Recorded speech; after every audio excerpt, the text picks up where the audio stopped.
Hello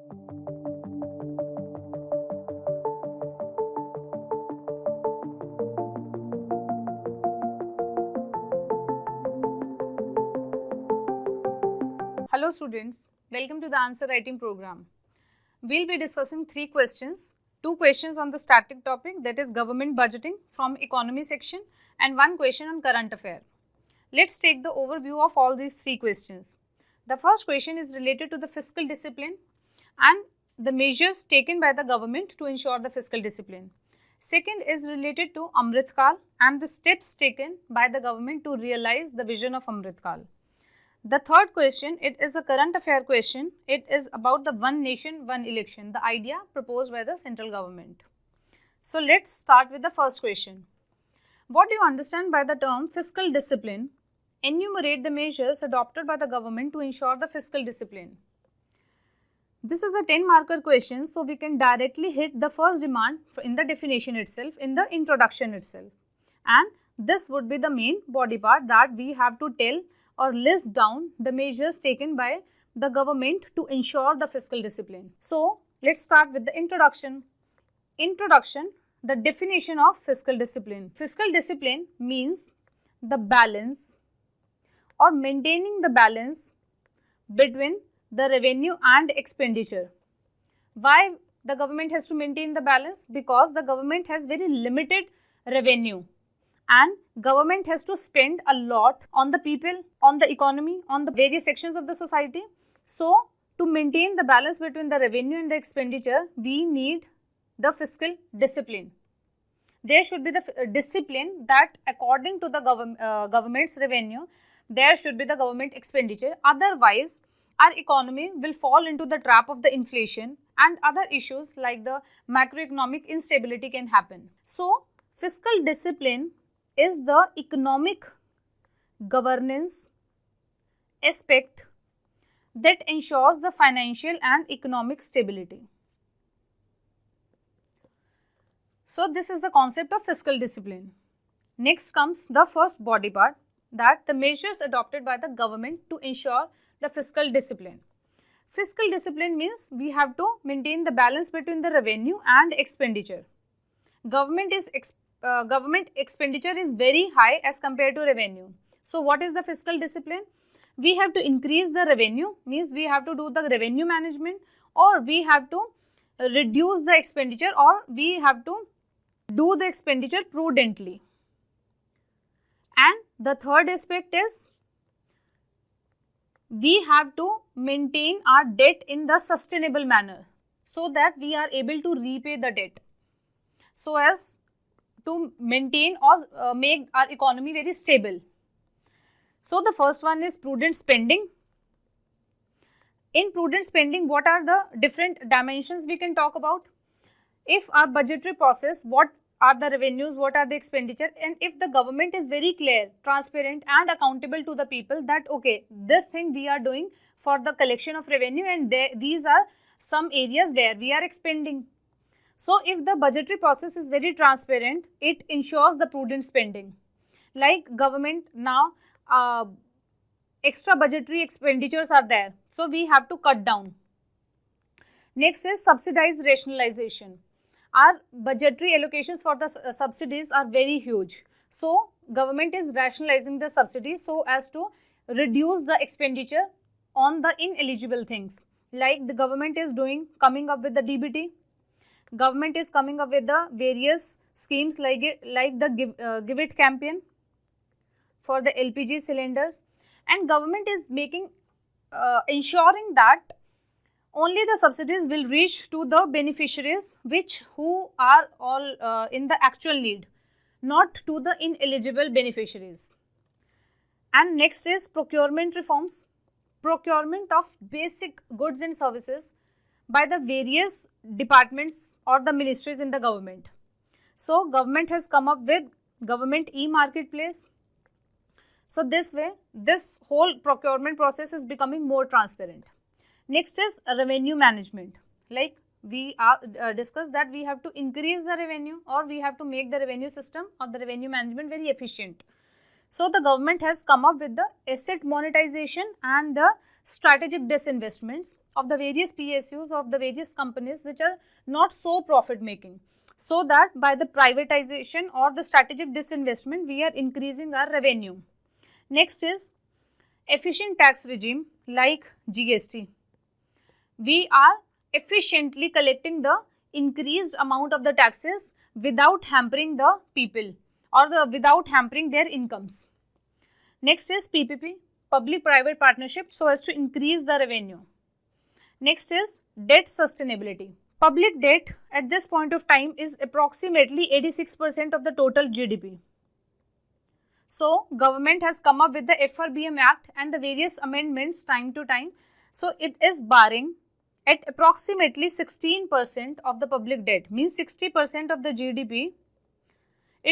Public debt should be maximum 60% of the GDP. It should not cross that because it has put the limit. So, government is taking efforts to make the public debt in this particular limit only. Also, there are other efforts like the government is putting the limit on the fiscal deficit. So, it ensures that the fiscal deficit should not reach beyond this limit.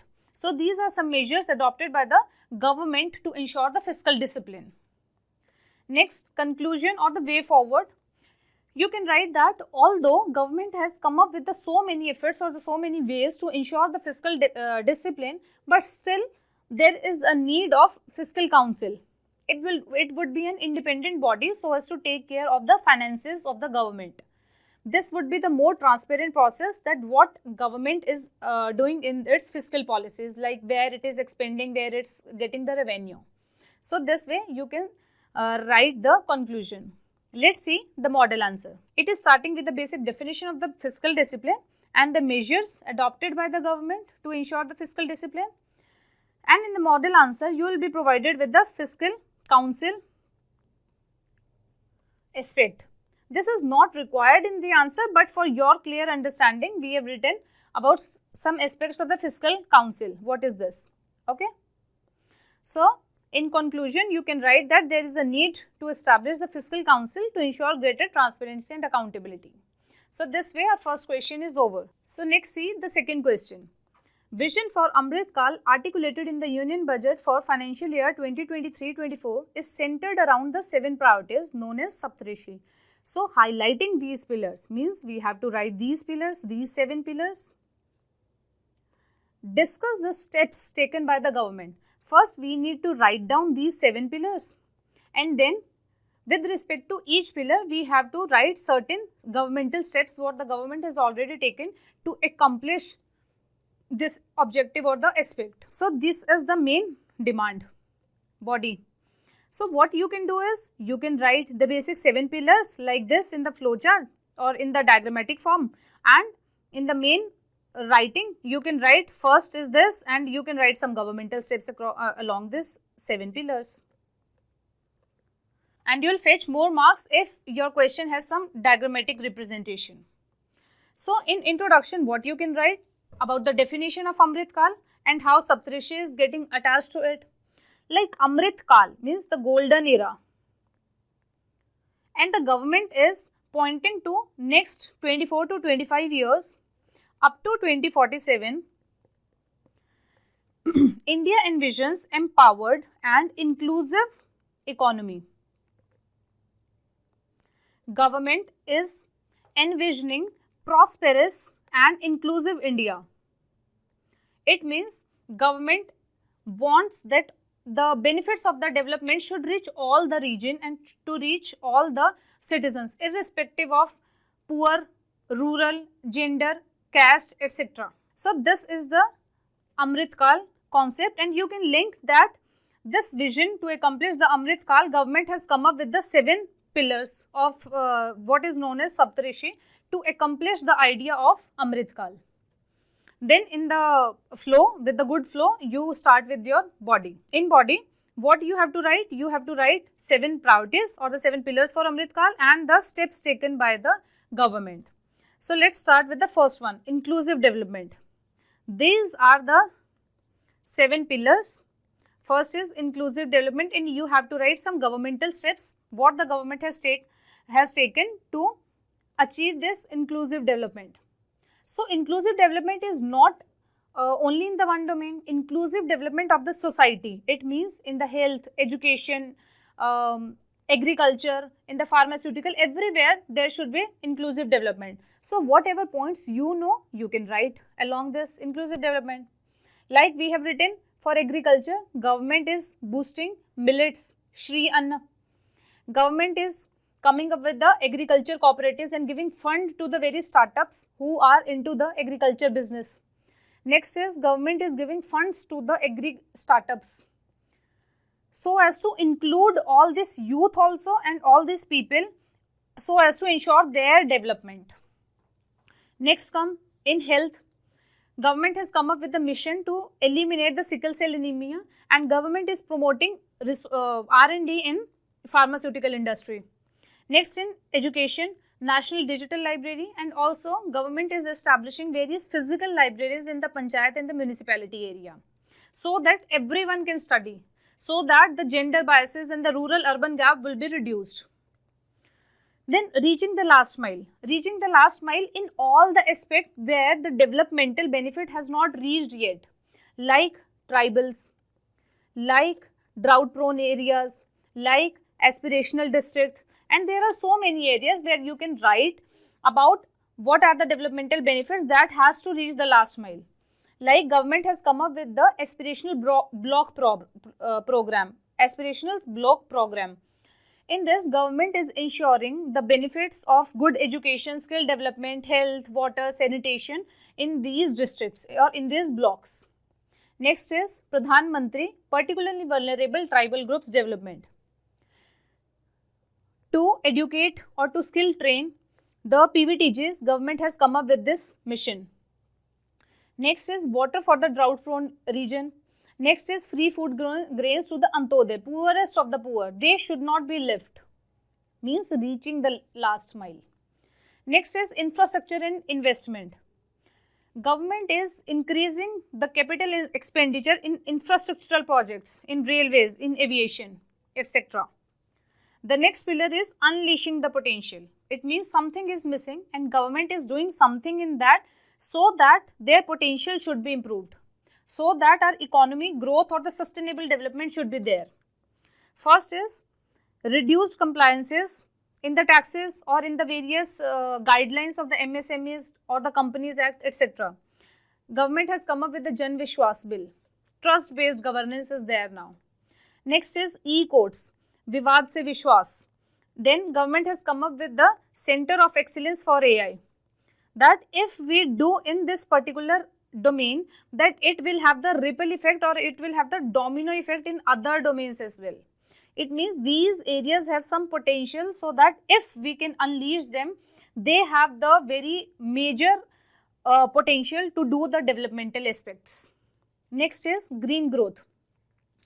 Because globally all the economies are transitioning from the fossil fuel to the renewable sources of energy, so Indian government is also focusing on the green growth. For this, government has come up with the National Hydrogen Mission, and there are some agendas that we have to get or achieve this much gigawatts until this time from hydrogen. Next is Gobardhan scheme, from waste to wealth. Government is coming up with so many Gobardhan plants also. Then PM Pranam, to diversify or to make the alternate use of fertilizers, means traditional fertilizers of urea, etc. We should have some alternative sources which do not have the so much impact on the environment. Next is Mishti scheme, for plantation of the mangroves along the coastal areas. Then next is to encourage the youth or to gain the youth power. Government has come up with Pradhan Mantri Kaushal Vikas Yojana, Digital India, Skill India, National Apprenticeship Program, etc. Then to make the financial sector stable and secure, government is coming up with the credit guarantees for MSMEs, small saving schemes. These are some efforts made by the government for boosting this financial sector. So these are 7 pillars of the Amrit Kal. Finally, summary, what we can do is, although the government has done so many steps, like whatever we have read here, these are the governmental steps, but still, to realize the full potential what we can achieve in this next 20-25 years, we need to make our efforts sustained and effective implementation, so that India can also present itself as the global leader in the 21st century. Still more needs to do. So this way our second question is done. Let's see the model answer. It's telling about the Amrit Kal and the 7 priorities and the steps taken in each priority. This thing we have already discussed, and finally it's written in the conclusion that Amrit Kal is ambitious yet realistic, and the steps taken so far demonstrate the strong commitment towards this achievement of this objective. But still a lot more can be done so that India can position itself as a global leader in 21st century. So this way our second question is done. Next, move on to the third question. While the feasibility of one nation, one election within the current constitutional framework requires considerations and deliberations, the concept holds potential benefits. Discuss. It means the question is saying that one nation, one election within the current constitutional framework, it means whatever written now in our constitution, it requires some considerations. It means we have to do some amendments to make this one nation, one election as a reality. So we need to write that what are those points. And second, the concept holds potential benefit. So this would be first. Second is we have to write the potential benefit, and we need to discuss it. Means we have to tell the potential benefits in different domains. And the third, we can write some challenges or the concerns with respect to this, if we have the time or we have the space, because it's a 10 marker question. So lastly, we will conclude or we will write something in the way forward. In the introduction, you can start with the basic definition of what is one nation, one election. It is about the synchronization of the timings of Lok Sabha and state legislative assemblies for what? To reduce the frequency of the polls throughout the country. So this is one nation, one election. Or you can write the recent context that central government has set up a panel under former President Mr. Ramnath Kovind to explore this feasibility of one nation, one election. Anything what suits you the best, you can write in introduction. Let's come to the body. In body, you have to write about the feasibility of one nation, one election within the current constitutional framework. So the first point is altering the fixed tenure. It means it is written in the Article 83 Clause 2 and 172 Clause 1. It is written that the tenure of Lok Sabha should be of 5 years and the tenure of state legislative assembly should not be beyond 5 years. But if we need to make one nation, one election as a reality, we need to amend these articles also. Because for one nation, one election, see, there are certain state legislative assemblies whose elections just got over or whose elections are about to conduct. So, to make all these things a reality and synchronizing it at one time, so these things needs a check or these things need an amendment. Next is states consent. Because this one nation, one election, it's a federal concept.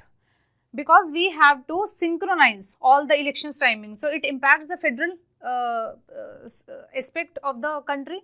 So, it requires 2/3 this amendment bill of making it happen, this one nation, one election. It requires 2/3 of the majority plus 50% of the state's ratification. Again, this thing would be a challenge. Next is amending Article 356. In Article 356, it's written that the President can increase the tenure of the state legislative assembly only in the certain cases. But if we want this to happen, this again needs to be changed. Next is midway elections.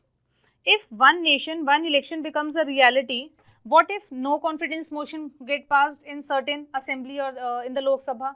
So again, there are certain things that need to be addressed or that needs still that remains a challenge. Next is the potential benefits of the one nation, one election. First is national unity and the integrity. One nation, one election will increase or emphasize on collective decision making and it will reduce the divisional or the regional politics. So, this will improve the shared goals and the responsibilities toward their nation, hence promoting the national unity and the integrity. Next is enhanced governance.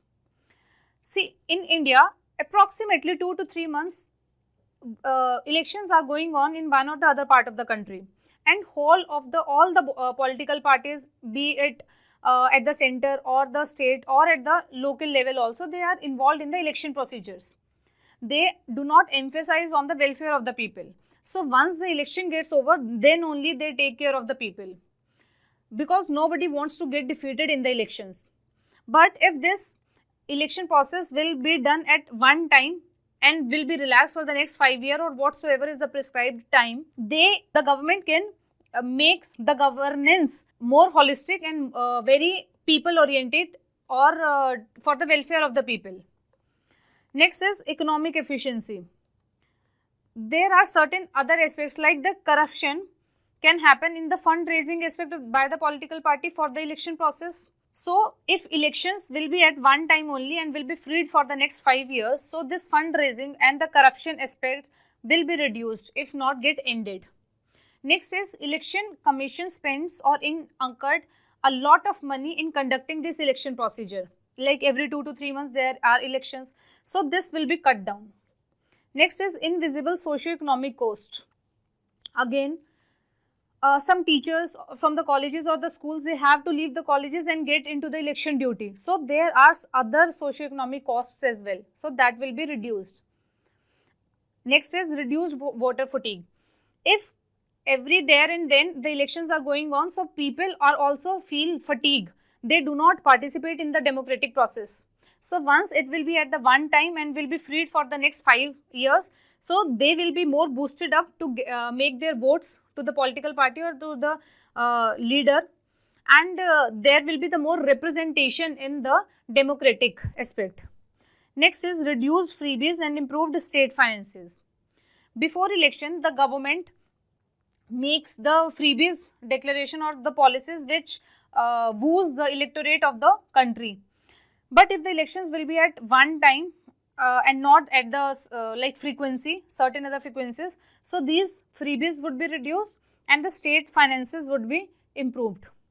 And also one other aspect like MCC, during MCC, like Model Code of Conduct, no new policies can happen. So this also impacts the governance of the country. So next comes the concerns. The first concern is the potential for the dominance by the national party.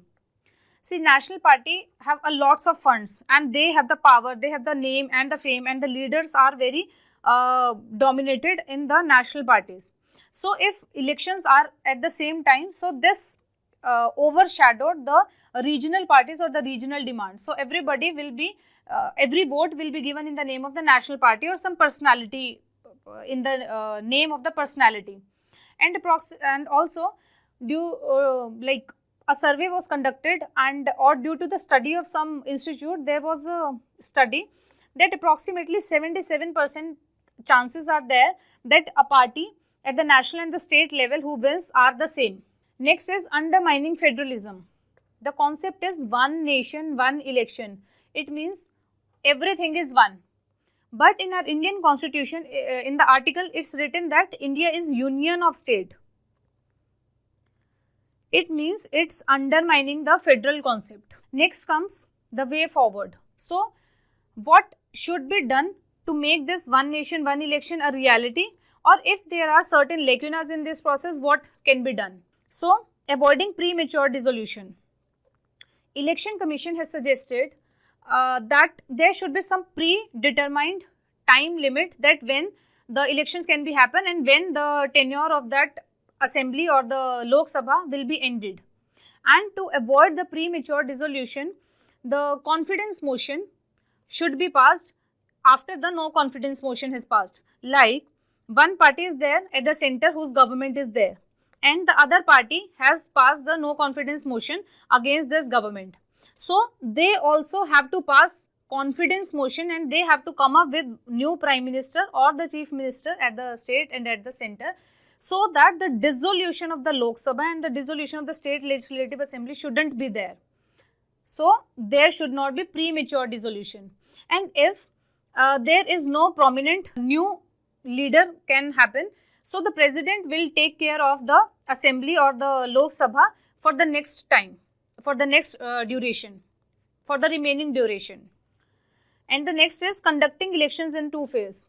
It is also the suggestion by some parliamentary standing committee maybe that if every election at 5 years is not possible, so we can conduct every 2.5 years also.